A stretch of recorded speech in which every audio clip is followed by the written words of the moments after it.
اعوذ باللہ من الشیطان الرجیم بسم اللہ الرحمن الرحیم۔ عزیز طلباء، گورنمنٹ ڈگری کالج فورڈ عباس کی طرف سے اردو کے لیکچر کے ساتھ میں ہوں پروفیسر خضر عباس۔ دیکھیے، آج ہم نے سبق نمبر 5 اکبری کی حماقتیں کی باقی تشریحی عبارات کرنی ہیں۔ یہ دیکھیے ہمارے سامنے اس وقت تشریحی عبارت نمبر 5 ہے۔ 2 لونگیں، اس کے ساتھ 2 ورق کی حکایت دلچسپ، مزاج دار دل و جان سے متقد ہو گئیں۔ حجن تو لونگیں دے کر رخصت ہوئی۔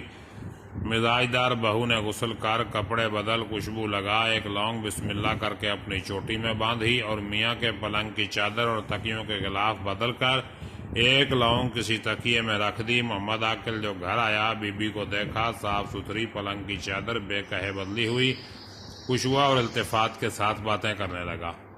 تشریح طلب عبارت سے پہلے مصنف بتاتے ہیں کہ اکبری ایک پھوہڑ لڑکی تھی جو ایک کٹنی کے ہتھے چڑھ گئی۔ کٹنی جب حجن کا بیس بنا کر آئی تو اکبری نے بھی اس سے کچھ چیزیں خریدیں اور اپنا حال جز و کل اسے بتا دیا۔ حجن نے مزاج دار کو باتوں ہی باتوں میں تاڑ لیا کہ اکبری جلد ڈھب پر چڑھ جائے گی۔ حجن نے اسے شوہر کی محبت کے حصول کے لیے 2 لونگیں دیں اور ایک من گھڑت کہانی سنا دی۔ تشریح طلب عبارت کے بعد مصنف بتاتے ہیں کہ ایک روز کٹنی نے اکبری کو اس کا زیور اجلوانے کے لیے اپنی خدمات پیش کی اور اجلوانے کے بہانے زیور لے اڑی۔ دراصل اس کی نانی کے بیجا لاڈ پیار نے بگاڑ دیا تھا، جس کے نتیجے میں وہ گھرداری کے اصولوں سے بالکل ناواقف تھی اور اپنی بیوقوفی کی وجہ سے ایک ہی سال میں ہاتھ کان سے ننگی رہ گئی اور گھر کا تمام مال و اسباب خاک میں ملا دیا۔ تشریح کیا ہے جی؟ تشریح طلب عبارت میں مصنف بتاتے ہیں کہ جب اکبری نے اولاد نہ ہونے پر ایک لمبی آہ بھری اور شوہر کی لاپرواہی پر اظہار افسوس کیا تو کٹنی کو اس کی کم عقلی کا یقین ہو گیا۔ اس کے برباد ہونے کی اصل وجہ یہ تھی کہ وہ ہر کسی سے جلد بے تکلف ہو جاتی تھی اور یہی غلطی اکبری نے کٹنی کی موجودگی میں کی۔ جیسا کہ کسی دانا کا قول ہے، خاموشی بیوقوفی کا پردہ ہے۔ جب اکبری کے حالات کٹنی کو معلوم ہوئے تو اس نے شوہر کے التفات کے اصول کے لیے 2 لونگیں دیں اور کہا کہ ایک وہ اپنی چوٹی میں باندھ لے اور دوسری اپنے شوہر کے تکیے میں سیدھے۔ ساتھ ہی حجن نے ایک من گھڑت واقعہ بھی سنایا۔ کہنے لگی کہ ایک امیر خاتون بلقیس جہانی بیگم کا بھی یہی مسئلہ تھا کہ اولاد نہ ہوتی تھی۔ ایک فقیر کے پاس گئیں تو اس نے کہا خواب میں بشارت ہوگی۔ خواب میں حکم ہوا کہ حج کو جاؤ۔ انہوں نے 500 مسکینوں کو جہاز میں سوار کر کے حج کا ارادہ کیا۔ 10 روز بعد سمندر کے درمیان ایک پہاڑ دکھائی دیا جس کے متعلق ناخدا نے بتایا کہ یہاں ایک کامل فقیر رہتا ہے۔ بیگم صاحبہ نے وہاں جانے کا اصرار کیا تو وہ جہاز کو وہیں لنگر انداز کر کے 5 عورتوں سمیت انہیں پہاڑ پر بھیج دیا گیا، جن میں ایک بھی حجن بھی تھی۔ اس کے بعد کٹنی نے اس پہاڑ کی منظر کشی کرتے ہوئے بتایا کہ وہاں پر ہر طرف خوشبو ہی خوشبو تھی۔ ان فقیر صاحب نے یہی 12 لونگیں بیگم صاحبہ کو دیں، جن میں 2 یہ ہیں۔